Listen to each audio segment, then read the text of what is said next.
Hello, and I hope this message finds you well.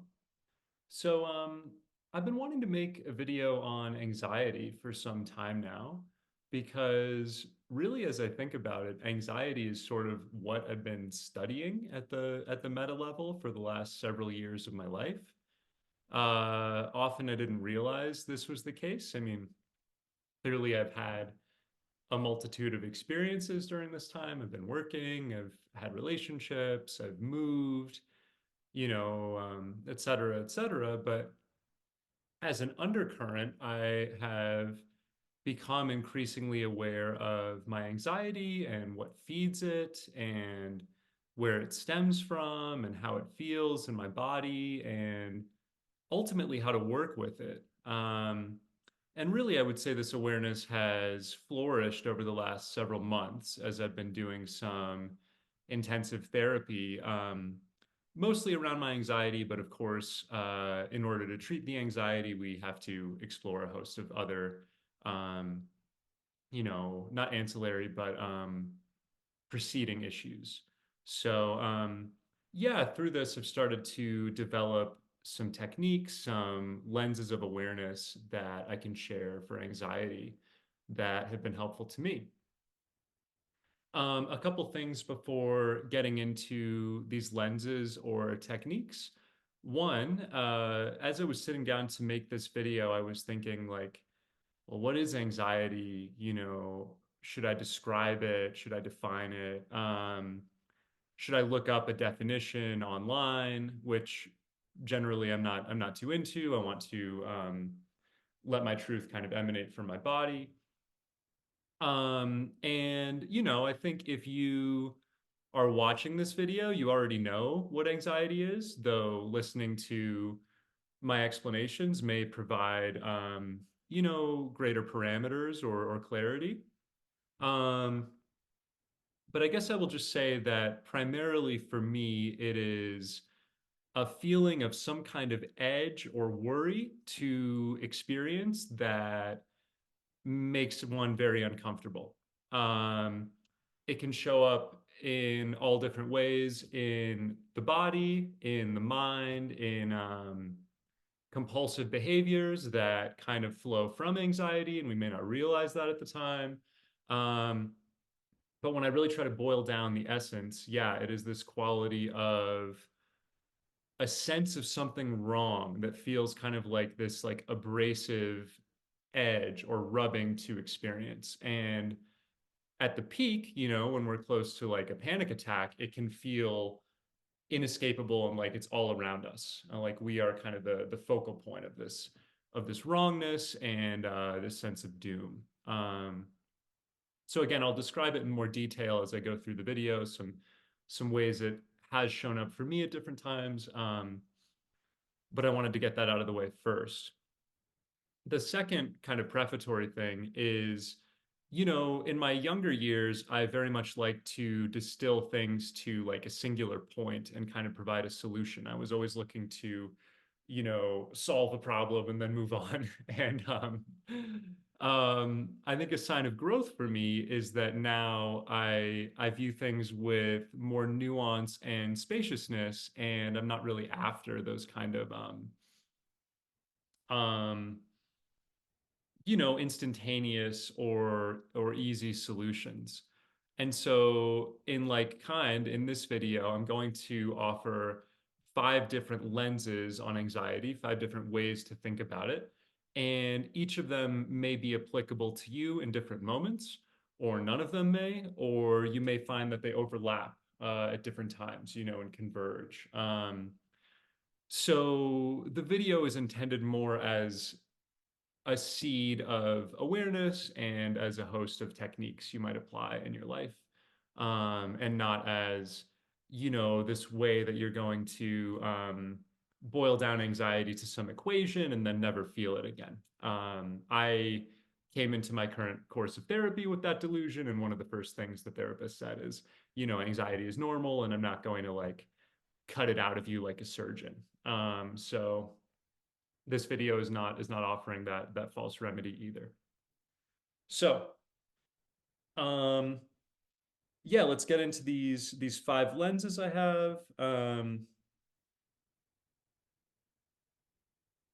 The first is that anxiety is a sign of physiological awareness, which is to say, it's actually a sign of growth. This depends, of course, on how you experience it. So for me, up until like 3 years ago, um, I never experienced anxiety so debilitating that it actually prevented me from doing things, which did start to become a filament of my experience. And I would also say I was never aware before that time of anxiety in my body. So, what do I mean by that? You can look up the um, experience of panic attacks online or the symptoms of panic attacks, and you'll kind of find laid out everything that I'm going to talk about. But a very common symptom of anxiety for me is like nausea in the throat, feeling like I'm going to throw up. Shortness of breath happens as well, feeling like I'm constricted here. Sometimes it's a tightness in the chest, and I want to sort of like caress it and get it to move on. Um, at the extreme, I can feel like I'm gonna pass out. I have like tingling. I can feel cold. I can feel kind of dizzy. Um, it can feel like the room is spinning. I can feel overstimulated. So all of these things are embodied phenomena, right? As opposed to just a mental pattern. Now, why do I say this is a sign of growth? Well, for me, as I look back, of course, I've always had anxiety, but for most of my life, it was mentalized. So I had patterns of worry that would keep me up at night. I had compulsive behaviors, in relationships or with work or whatever. I would make kind of rash decisions. And I wouldn't realize in those moments that those decisions were actually a byproduct of anxiety, that the real motive for the decision was to quell this uncomfortable feeling that I was having, which of course never works in the long run. The feeling's going to recur in a different situation.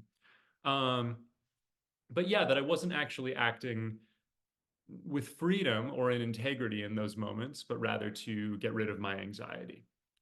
Um, and so, what has started to happen for me over the past several years is as I've let go of those mental patterns, as I've become more embodied, I've become aware of this sort of ground zero of anxiety that has always been there, the physiological sensations in the body. Um, I think this is very common. We live in an extremely mental culture. Western culture teaches us actually to drift away from our bodies in just the same way as we drift away from the earth, to live in the mind and to sort of like project onto reality these visions that we want to execute. It teaches us that we're masters of the universe in a way that to me is a little silly once you get into spirituality and develop some humility. Um, so yeah, just kind of summarizing this, in a mental culture where all of us have anxiety because to some degree it's normal. It is also normal for anxiety to show up as mental patterns and compulsive behaviors. And when you start instead to feel it in the body, you're simply becoming acquainted with what was always there, what was driving you if you didn't realize it. Um, so it's actually a harbinger of consciousness is the first lens. Not all of these, by the way, are going to be like anxiety is great. There are some where it can, indicate neuroticism or signify things you need to change, etc. But this first one is providing kind of a silver lining to it of it can be a sign of growth that you're becoming aware of this. That's how I've started to look at it.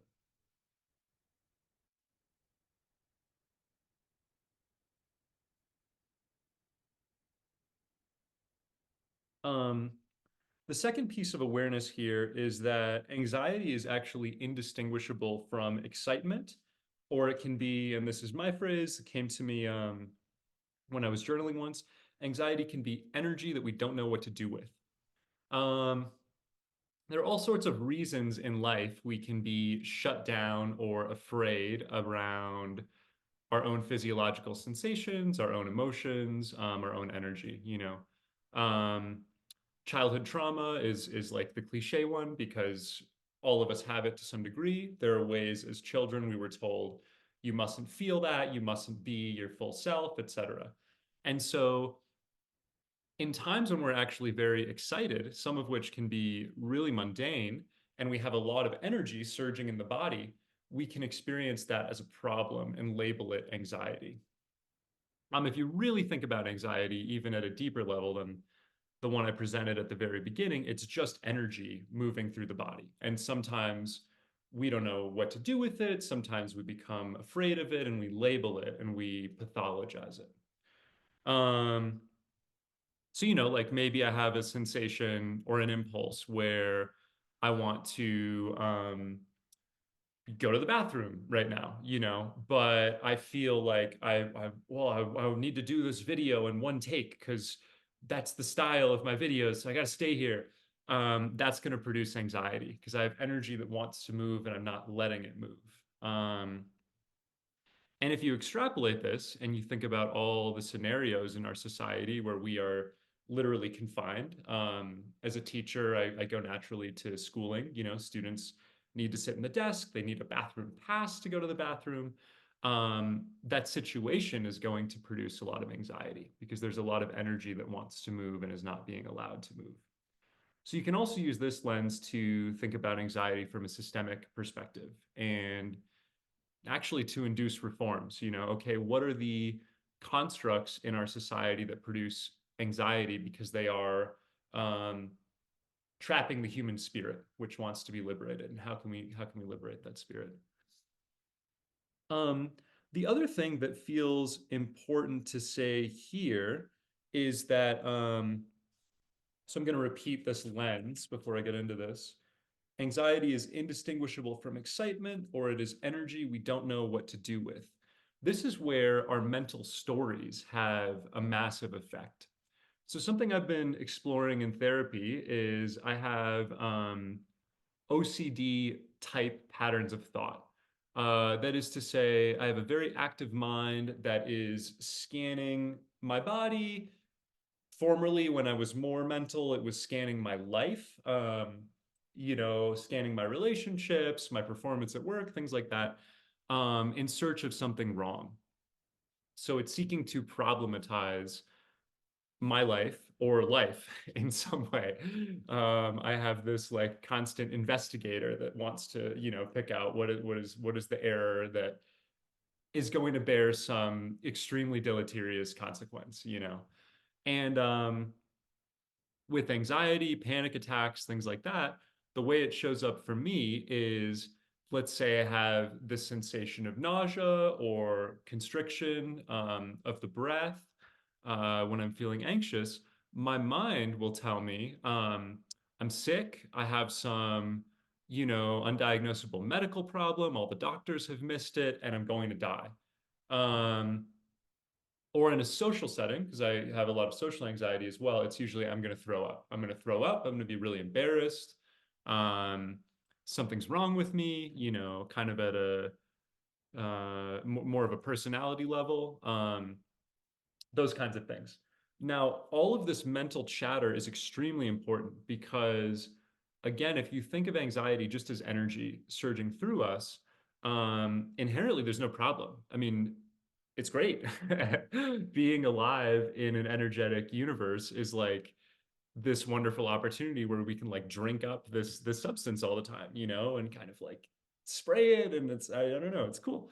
Um, but if your mind is telling you something's wrong, it's going to continue to stifle the energy, which is going to, it's almost like a like an atomic bomb or friction or something. It's going to like continue to charge and rattle. And that is where for me I can have a panic attack, right? If I'm feeling some anxiety, which is normal, but I tell myself it's not normal, there's a problem, I'm dying, and then I'm suddenly in the danger zone. Um, So yeah, I wanted to add that into this second lens that we must become very aware of our mental patterns. And you can get deep into this. Where do these stories come from? Why do I have this investigator that's searching for something wrong? And yeah, just when that is happening, trying to check it so that it doesn't spiral the anxiety out of control.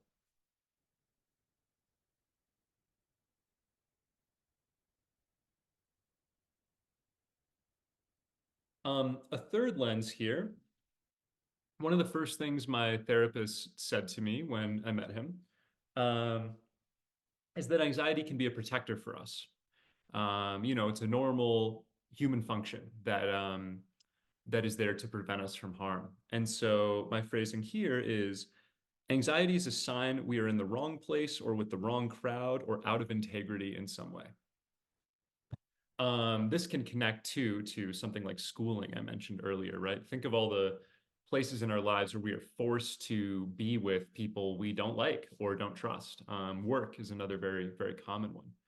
Um, but you might notice as you analyze your life that you feel less or no anxiety around certain people and high anxiety around other people. I have had this experience and had it be virtually instantaneous in a way that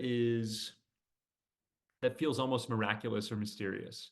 Like where I was at kind of a crowded party and talking to a bunch of people and feeling very anxious. And then I spoke with one person who kind of shared like a background with me. We had studied similar things in college, and she was asking me questions that were interesting and provocative to me. And suddenly my anxiety vanished. And that to me is that feeling of, oh, I'm actually safe and seen in this dynamic, and in the other, I wasn't. This is very important because when it's embraced, it can be used as kind of a compass for us. When I feel anxiety in a way that indicates something is threatening to my well being, well, maybe I shouldn't go there. Maybe that's not the right job for me. Maybe it's not the right relationship. Maybe I don't want to move there, et cetera, et cetera. And we can follow that. So almost like in the game Operation, where you touch the sides and there's that like shock. Anxiety can be that kind of guiding voice for us saying you're off track. This is better for you. You might check out, that area. Um, I should add one thing here, and of course, I think everyone watching this video would instinctually know this, but um, you know, overcoming our anxiety in a healthy or minimal way is actually really positive. So for example, I'm a rock climber and I have some fear of heights. But generally speaking, I know that when I'm in a gym and if I've done my, safety checks properly with the rope and I have a belayer that I trust and all of that, I'm safe. I mean, things can always happen, but it's unlikely that something is going to go wrong and I'm going to get hurt. So I'm aware of that fear of falling and hurting myself that I experience. And I say, okay, the fear is there and I'm gonna be in touch with the fear, but let it pass and I'm gonna go anyway. Um, so, this principle is kind of a both and. It's really about finding what what's the guy's name? Vygotsky would call the zone of proximal development, which is kind of our growth edge with anxiety. There's some anxiety where it's like I'm feeling that excitement or I'm feeling that challenge and I want to push through it and kind of see what I'm made of. And that's great. That's a lot of what um constitutes like the enterprise of life. There's that, and then there's a level of anxiety, which is I'm in danger and I shouldn't be here. And I think the difference. The more you kind of analyze your life, the more you'll notice this difference.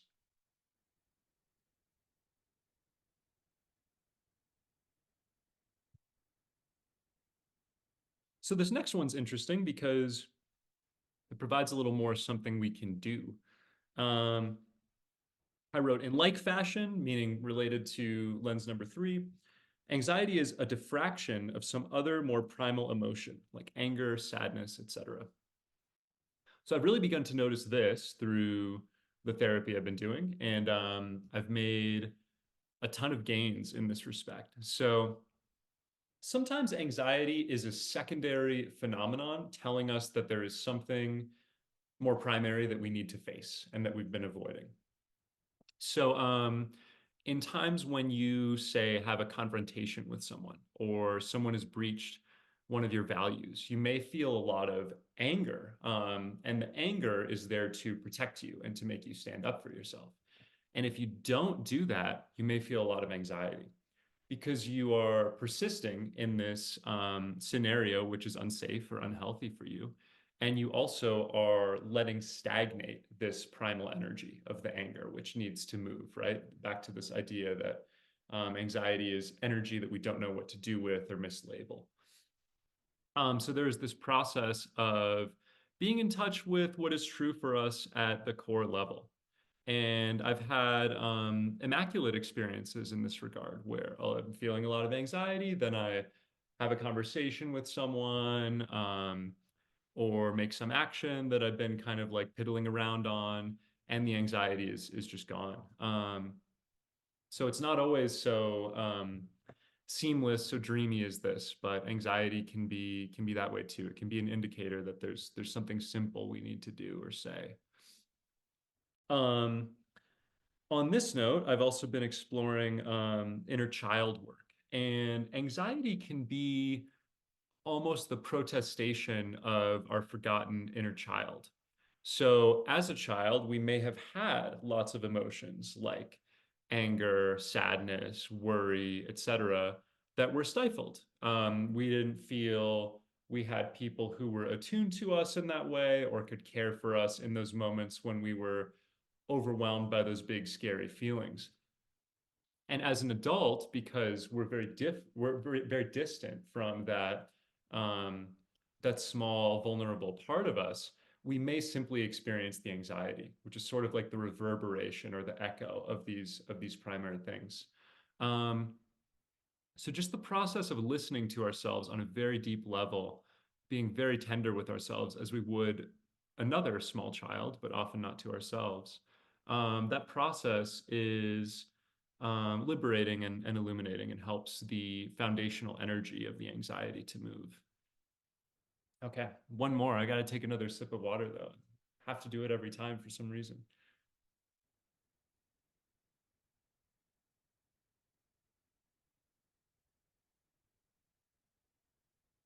So, the last one I may have written only because I like the number five, and there were four, and it feels a bit redundant with number one. Um, but the last one is also meant to provide an encouragement and to sort of like deproblematize anxiety, to demonstrate how anxiety can be a growth step or a sign of progress. So, this is that anxiety is the product of nudity as we shed false identities and irreducible vulnerability. So something that has happened to me over the past several years, and I declared it's chiefly over the past several years that I've been studying anxiety, read, going through a lot of anxiety, um, is that, I've just been through my Saturn return. I made a video on that. And through the Saturn return, many of my egoic identities that I thought constituted myself have fallen away, often in violent fashion, which is the nature of the Saturn return. It's like we think, I'm on this stable path, I'm building this thing, and life has a way of kind of, if it's not an integrity for us, wiping the slate clean and showing us an alternate route or forcing us to find an alternate route ourselves. Sometimes we feel like we're just wandering the wilderness. Um, a friend said to me, sometimes the only sort of affirmation you get at this juncture on the path is like someone else has been here. Like you're in the woods, there's no trail whatsoever, but like there's a handprint on a tree. It's like, okay. So I hope they survived. I hope I do too. Um, but I've been realizing that a lot of these egoic identities that I carried were actually shielding me from the raw experience of anxiety and of vulnerability. So, for example, I had the identity of being very intelligent, which really came online for me in college, and I spent a lot of time kind of seeking to develop my vocabulary and reading like abstruse philosophy works and, studying different languages to kind of to like grow my synaptic connections or whatever. And in public, I could even like shame other people for what I perceived as their lack of intelligence, which I'd see now as coming from insecurity on my end. Um, so there was that identity, right? There's the smart guy, the intellectual. There was the suffering artist identity, which I took on for a while, and really showed up in my fiction writing. And the two could go together, and my fiction could be kind of opaque because it was um, I was seeking to shield myself from vulnerability while at the same time ostensibly being vulnerable because it's fiction, it's about emotions. Um, the way my masculinity showed up and wanting to look like strong and, independent and all these things that are encouraged for men. And I could go on, and each person listening may have your own version of these egoic identities. But I noticed as these have fallen away, I am reduced to more my base state of like, who am I really? Who was I as a child? Who am I eternally? And it's just an energy, a presence, with certain intentions. And each individual in this universe has kind of a different hue, a different like register with which we show up, but there's some real commonalities as well. Just this sense of loving presence or spaciousness that we each are at core. And what I find is that as I show up in that way without these shields, these barriers that I had previously used to protect myself, I feel a lot of anxiety. And here too, this connects to one of the earlier principles. It's not that spirit, it's not that childlike heart experiencing the anxiety. It's the mind. It's the mind saying something's wrong. I'm going to be damaged because I'm being too authentic. I'm too exposed, and the mind remembers past experiences where we were innocent in that way and we were harmed, you know. So here too, I think anxiety can be a sign that we are showing up more authentically because we're letting go of some of these false identities, which, especially on the spiritual path, is something that is going to happen. It's a guarantee. Either we go willingly or the things are stripped from us by force, which has been some of my experience. Um, yeah, so I don't really have more to share on this topic. The point of this video was just to illuminate some of like the architecture of anxiety, the different ways it can show up. Again, I want these lenses to be viewed not as conclusive nor as mutually exclusive, but just as different kind of portals through which we can find a more enlightened view of ourself in any given moment, depending on the way anxiety is showing up for us. And, the anxiety can be pathological and it can be a sign of growth and authenticity. And in my case, I think often it's both. So thank you very much for listening, and I hope you have a blessed day. Goodbye.